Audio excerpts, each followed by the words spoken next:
Merry Christmas, everyone. I hope that even though many feel quite isolated without family gatherings this year, that we can all experience a deep sense of Christmas joy. I speak to you from our beautifully decorated cathedral and want you to know that you are all in my thoughts and in my prayers. And those of you who have not been able to attend the cathedral for the last few weeks or months certainly know that you are very sincerely missed. I speak to you today on Christmas with great hope that with the vaccine already happening, that we will be gathering together soon to worship and to support one another. So let me share a brief meditation with you on this Christmas of 2020. You know, Christmas is all about mystery. And 12 billion miles from this earth, there is an elusive boundary that marks the edge of the sun's realm and the start of interstellar space. How many remember when the spacecraft Voyager was sending back those wonderful pictures of the planet Neptune with its rings and its moons? Pictures sent to the Earth in those few days changed forever our concept of Neptune. How many are aware, though, of how this miraculous information came to us? Those pictures came in the faintest of signals. You see, Voyager's voice is not a loud one.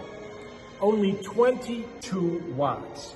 Its signal was only about 1/20,000,000th of the power required to run an ordinary digital watch.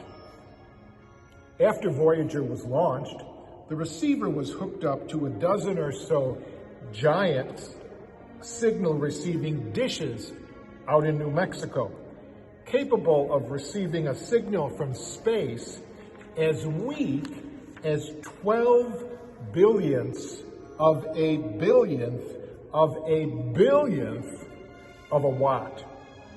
To write that in mathematical terms would be 10 to the minus 28.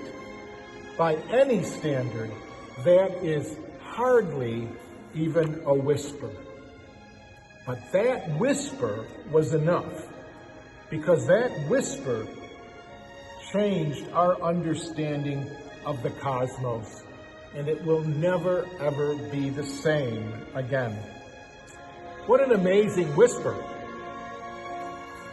The experience of the Christ child at Christmas, his birth 2,000 years ago, is just as mysterious. There was a crisis at hand during those days. The armies of two kings were advancing an attack on Jerusalem, and King Ahaz and the people of Jerusalem were dreading the coming onslaught. In the midst of the conflict, Isaiah told them, he gave them a promise that the city would not be destroyed. He gave them a sign, seemingly that a young woman would conceive and bear a child. It was a sign of almost laughable insignificance. What woman and what child? Besides, what meaning could the birth of any child have in the face of the might of two advancing armies? Can sure destruction be turned aside by this most mysterious whisper of God? This was the sign that Isaiah the prophet promised the people who walked in darkness. But the sign of the prophet Isaiah seemed rather impotent in the face of the threat to Jerusalem. They wanted more arms, more soldiers.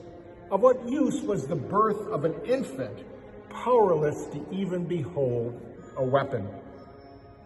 That was the whisper of God 2,000 years ago.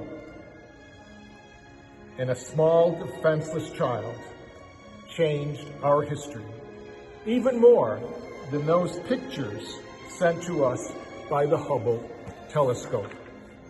The darkness was penetrated by this whisper of God.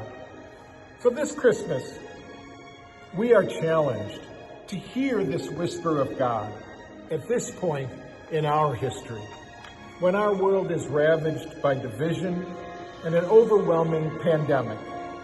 This whisper of God that penetrates the darkness of these days can certainly change how we understand our lives and our faith, just as the pictures of Neptune changed our perception of the universe.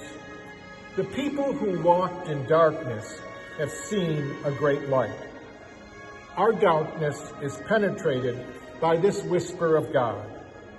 So this Christmas, let us slow down and listen to this whisper to renew our hope and trust and confidence that all things will work out for those who trust the light and those who truly listen to this whisper of God.